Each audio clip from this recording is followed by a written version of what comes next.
Selamat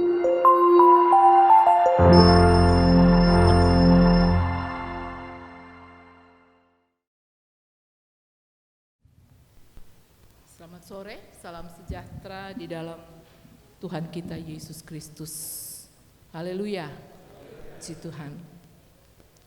Saya bersyukur kepada Tuhan untuk kesempatan pelayanan pada sore hari ini, tentunya lewat Bapak Gembala dan Ibu Rohani, jemaat Tuhan yang ada di tempat ini.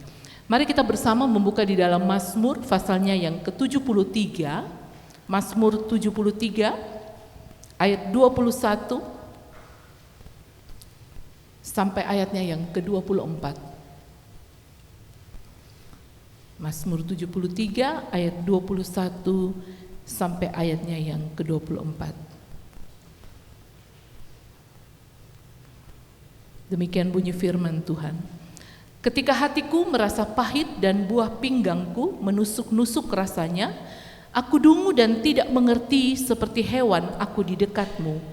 Tetapi aku tetap di dekatmu, engkau memegang tangan kananku. Ayat 24, dengan nasihatmu engkau menuntun aku, dan kemudian engkau mengangkat aku ke dalam kemuliaan. Puji Tuhan, Bapak Ibu yang saya kasihi dalam Tuhan Yesus Kristus.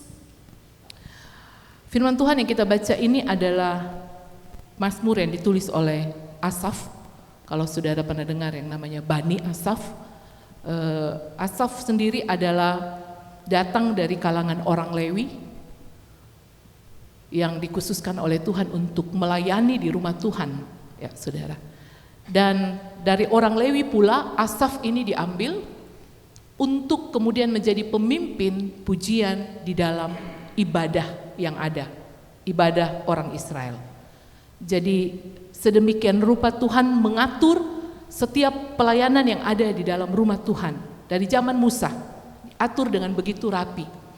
Asaf adalah pemimpin pujian yang selalu harus siap dengan keberadaannya sebagai pemimpin pujian dan penyembah di dalam rumah Tuhan, di dalam bait Allah. Tetapi kalau Bapak Ibu baca sore hari ini, kita menemukan satu hal yang mungkin kita juga bertanya, seorang pemimpin pujian Bani Asaf yang dikhususkan di dalam pelayanan, di ayat 21 dikatakan, ketika hatiku merasa pahit dan buah pinggangku menusuk-nusuk rasanya. Apa gerangan? Ya, apa yang dialami oleh Asaf sehingga dia menceritakan ini di dalam Mazmur, di dalam pernyataan hatinya, dan kita baca sore hari ini. Kalau Bapak Ibu baca di dalam Mazmur 73 ayat 3 sampai ke 5, ada sesuatu yang mengganjal hati Asaf. Sesuatu yang membuat dia bergumul dengan perasaannya, bergolak di dalam dirinya. Dikatakan di ayat yang ketiga, sebab aku cemburu kepada pembual-pembual, kalau aku melihat kemujuran orang-orang fasik. Sebab kesakitan tidak ada pada mereka, sehat dan gemuk tubuh mereka. Mereka tidak mengalami kesusahan manusia, dan mereka tidak kena tula seperti orang lain. Ya, ada sesuatu yang mengganggu perasaan dari seorang Asaf. Karena apa yang dia lihat terjadi kepada orang fasik. Di ayat yang ketiga dikatakan, aku cemburu kepada pembual. Apa sih pembual itu, saudara? Orang yang suka bohong kan, suka berdusta. Ya, Asaf katakan, aku cemburu kepada mereka kalau aku melihat kemujuran orang fasik. Ada banyak anak-anak Tuhan yang kemudian membandingkan dirinya dengan orang fasik, dengan orang yang tidak takut Tuhan, orang Kristen tetapi tidak takut Tuhan. Lalu banyak kali kita duduk dan membandingkan, enak ya jadi mereka nggak pernah gereja, ya nggak melakukan firman Tuhan, tapi kok mujur-mujur saja. Pernah ini terlintas di pikiran saudara, kok kayaknya mereka tidak punya beban, kok kayaknya mereka sehat. Firman Allah katakan di sini, Asaf katakan mereka gemuk, mereka sehat, kelihatannya mereka nggak punya beban. Ini menjadi ganjalan di hati Asaf, mengganggu dirinya. Ya, di ayat yang keempat dikatakan, ayat yang kelima, mereka tidak mengalami kesusahan manusia. Apa sih kesusahan manusia, saudara? Ya, yang sering kali menjadi pergulutan manusia itu apa? Kebutuhan jasmani, bukan? Pemenuhan kebutuhan perut kita. Ya, Asaf melihat, dia membandingkan dengan keberadaannya. Dia seorang pelayan Dia hidup di dalam pelayanan, bukan hanya sekedar melayani. Dia seorang pemuji dan penyembah yang selalu harus mengangkat pujian di tengah-tengah ibadah orang Israel, membawa umat Tuhan ke dalam hadirat Tuhan. Toh Asaf ada di dalam pergumulan batinnya.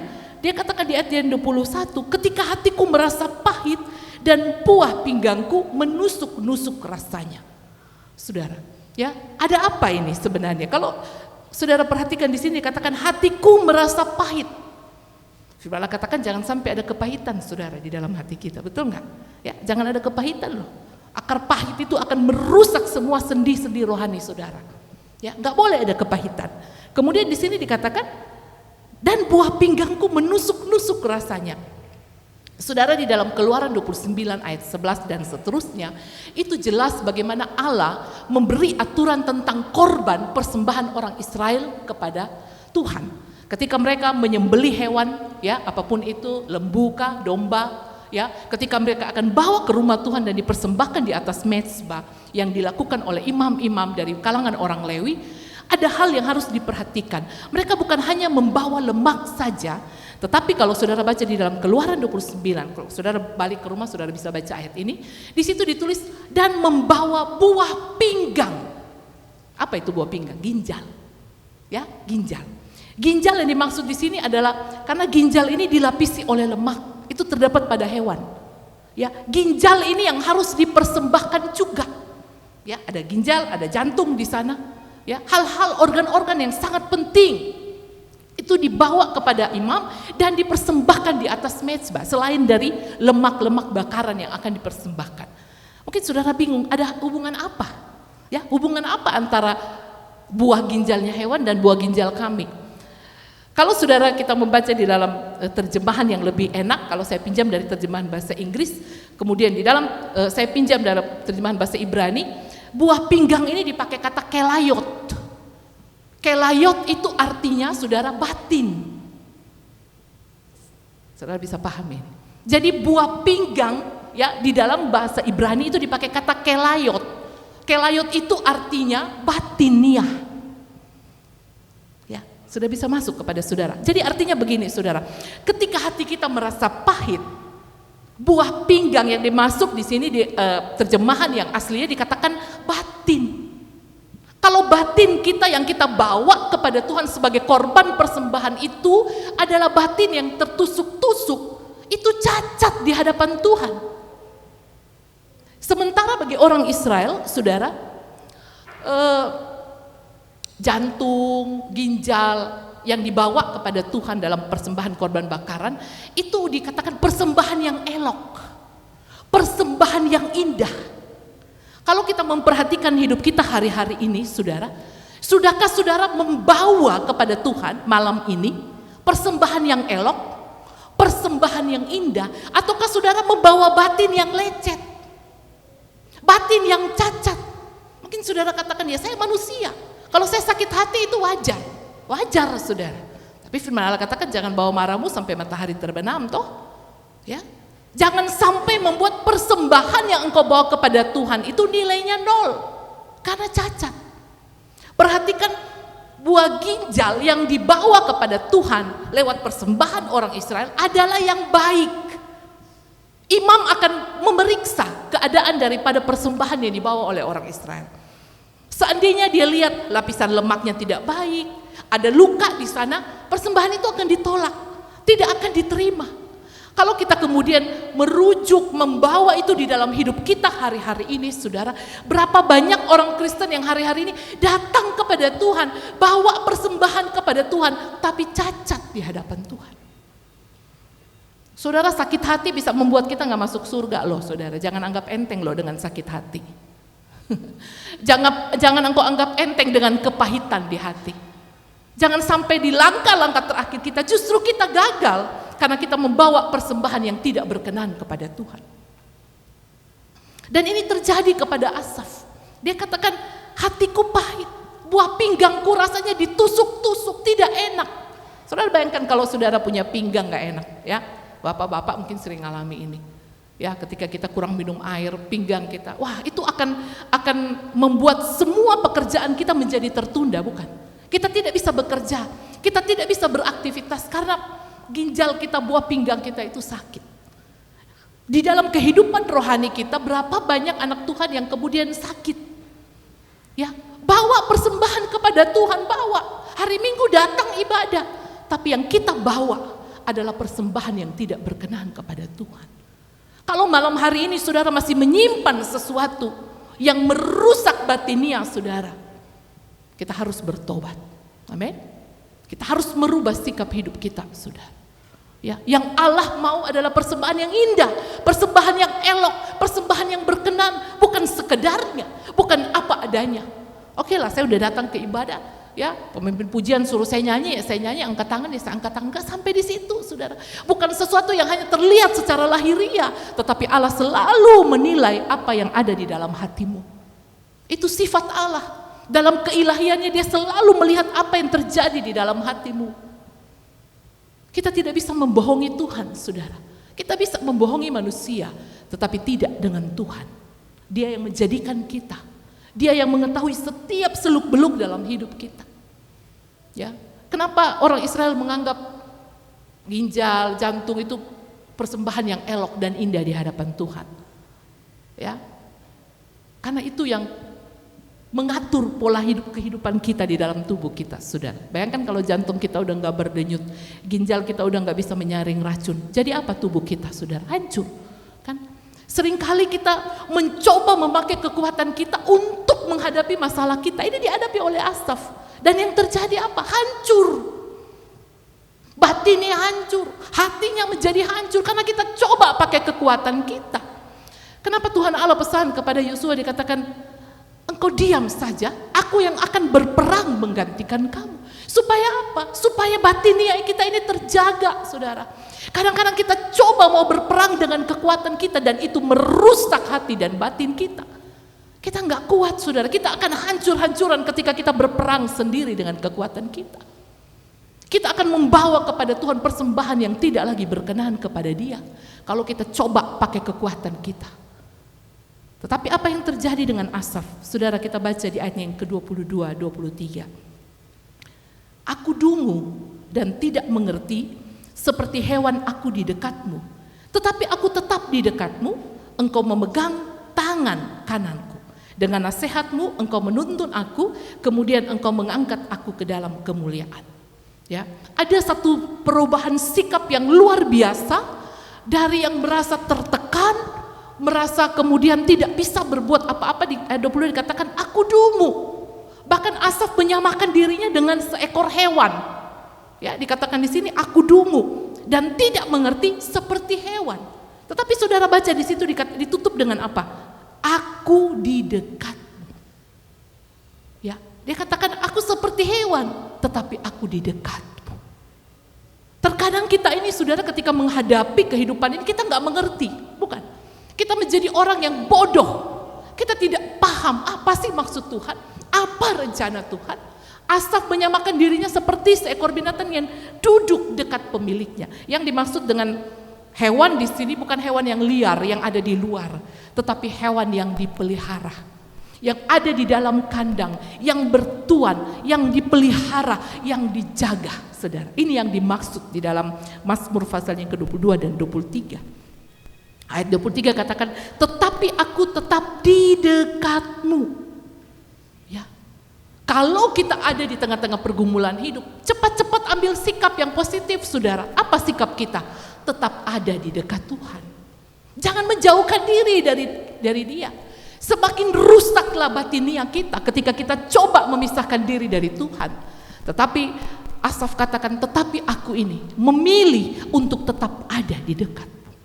Kalau saya mau bertanya kepada saudara, tempat di mana yang paling aman hari-hari ini? Di kolong langit ini, ketika virus demi virus menerpa manusia. Tempat yang paling aman di mana, saudara? Ketika kita ada duduk di dekat kakinya. Amin. Ketika kita duduk dekat Dia. Apapun yang akan Dia kerjakan bagi kita, oh terserah Tuhan, Engkau lebih tahu hidupku. Ya, sini dikatakan, aku tetap di dekatmu. Engkau memegang tangan kananku. Ya, ketika kita dekat dengan Tuhan, ada perlindungan di sana. Batinia kita terjaga, saudara. Tidak menjadi batinia yang cacat dan menjadi persembahan yang tidak berkenan kepada Tuhan. Enggak. Ya, kita dijaga, kita dilingkupi dengan kasih-Nya. Di sini dikatakan engkau memegang tangan kananku. Dia memegang kita. Tapi terkadang kita ini manusia suka melepaskan pegangan Tuhan. Nggak usah pegang Tuhan, saya tahu kok caranya. Ini udah biasa, ini pengalaman, saya pengalaman. Saya mau katakan kepada saudara malam hari ini. Kadang-kadang kita katakan belajar dari pengalaman. Tapi kalau berjalan dengan Tuhan, pengalaman itu selalu baru tiap hari. Amin. Kita nggak bisa pakai pengalaman yang lalu dan kita pakai pengalaman hari ini. Ya, nggak bisa, saudara. Sebab Tuhan itu selalu bekerja, selalu progresif. Dia maju dengan pengalaman-pengalaman yang baru dia beri kepada saudara dan saya. Saudara nggak bisa katakan, oh ya saya ada pengalaman-pengalaman yang lama saya bisa lihat. Nggak bisa. Setiap hari kita harus punya pengalaman dengan Tuhan. Setiap hari, saudara. Saya punya anak laki-laki. Ketika dia masih umur 4, 5, 6, 7 masih SD, kemana-mana dia harus pegang tangan saya. Ya, kalau saya lepaskan tangan, nih mama nih. Tapi sekarang beranjak SMP, udah mau SMA, saudara, kalau jalan kemana-mana, ya saya yang pegang tangannya, dia yang melepaskan pegangannya. Malu, sudah mulai besar toh. Kadang-kadang kita seperti itu. Ketika sudah mulai merasa kuat, kita merasa mampu, kadang-kadang kita bilang, Tuhan boleh dong lepasin tangannya, saya bisa kok jalan sendiri. Ya, saudara, kita akan ambruk. Saya mau katakan kalau kita coba melepaskan diri dari pegangan tangan Tuhan yang kuat, kita akan hancur, saudara. Kita nggak bisa buat apa-apa. Sebab itu Asaf katakan, aku tetap di dekatmu. Kenapa dia pilih untuk tetap dekat Tuhan? Supaya batinia dia terjaga.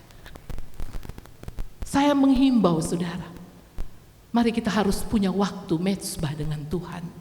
Rumah tangga kita, pribadi kita, mari kita mau mengambil posisi dekat dengan Tuhan. Kenapa Yesus katakan kepada Marta, hei Marta, coba perhatikan Maria. Apa yang dilakukan Maria itu yang terbaik. Ketika Maria duduk dekat Yesus mendengarkan firman Tuhan, ada sesuatu yang dia simpan dalam hatinya yang akan menjadi kekuatan. Yesus katakan ini yang terbaik. Melayani boleh melayani, tetapi yang paling baik adalah duduk dekat dengan dia, melekat erat dengan dia, maka saudara akan terjaga.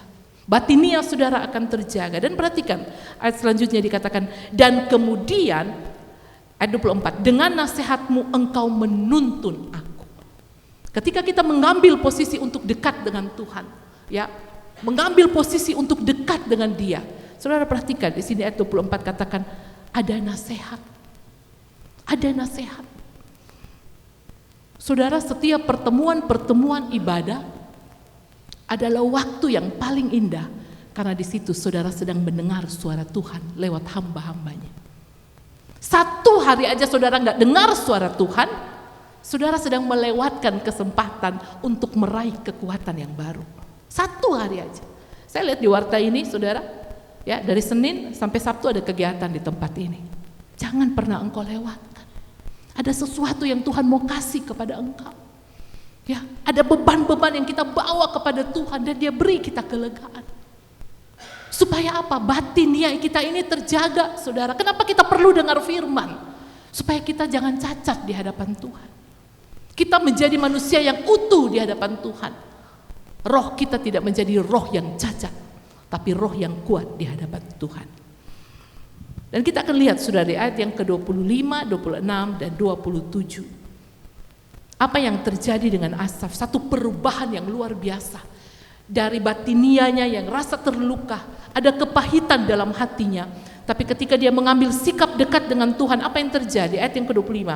Siapa gerangan ada padaku di sorga selain engkau?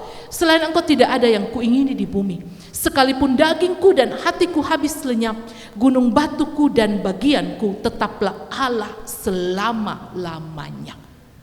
Amin. Dari yang merasa gundah, merasa cemas, hatinya tersakiti, tetapi di ayat 26 dikatakan sekalipun dagingku dan hatiku habis lenyap, engkau tetaplah Allah untuk selama-lamanya. Saudara perhatikan, ada satu pergerakan iman dari satu level ke level yang selanjutnya. Anak Tuhan harus gini, saudara. Harus ada peningkatan dalam iman. Harus ada pergerakan dalam iman, harus ada terobosan di dalam iman. Jangan setiap tahun ya begitu aja. Tunggu Natal, oh Natal, ada semangat baru. Januari ada semangat baru. Saya menamakan anak Tuhan, kita nih seringkali punya siklus, saudara. Siklus kita itu Januari sampai bulan Juli. Mulai Agustus itu akan terjadi penurunan di dalam setiap gereja orang-orang yang beribadah. Nanti naik lagi tuh waktu Desember dan Januari. Ya. Tapi jadi anak Tuhan seperti yang Asaf katakan, enggak, saudara. Ada terobosan iman, itu dilakukan oleh Asaf. Dia nggak mau berdiam diri, dia nggak mau tinggal dalam kelemahan. Dia katakan, Tuhan, apapun yang terjadi, Engkau tetap Allah bagiku. Amin, saudara. Apapun yang terjadi, Engkau tidak tergantikan. Ayat 27, sebab sesungguhnya siapa yang jauh daripadamu akan binasa. Kau binasakan semua orang yang berzina dengan meninggalkan engkau. Ayat 28, tetapi aku suka dekat pada Allah. Aku menaruh tempat perlindungan pada Tuhan Allah supaya dapat menceritakan segala pekerjaannya. Amin, puji Tuhan. Ya, ketika kita dekat dengan Tuhan, tadi saya katakan ada pengalaman-pengalaman baru yang Tuhan berikan. Dia katakan supaya dapat menceritakan segala pekerjaan. Tahukah saudara, ketika engkau bercerita, engkau bersaksi tentang pengalamanmu, ada banyak orang yang diberkati, ada banyak orang yang dikuatkan. Engkau membawa persembahan yang utuh dan murni di hadapan Tuhan. Firman Allah katakan persembahan yang tidak bercacat dan tidak bercela. Bawa tubuhmu yang berkenan, kudus di hadapan Tuhan. Apapun yang tengah saudara hadapi hari-hari ini, yakinkan dirimu untuk jangan pernah bergeser daripada hidup yang dekat dengan Tuhan. Yakinkan dirimu, pastikan engkau ada di dalam kebenaran firman Allah. Ada hamba-hamba Tuhan, ada gembala, ada ibu rohani yang siap mendukung engkau. Ada kelemahan, datang ke pastori, datang ke gereja, ceritakan apa yang kau alami, supaya ada kekuatan yang Tuhan berikan. Saya ingin katakan kepada saudara sore hari ini, pelayanan kita bertahun-tahun yang saudara jalani menjadi tidak berguna, menjadi percuma ketika batinmu cacat di hadapan Tuhan. Tapi saya percaya saudara yang hadir sore hari ini adalah orang-orang yang menjaga hati dan batinmu supaya terus berkenan kepada Tuhan. Tuhan Yesus memberkati. Saya kembalikan kepada Bapak.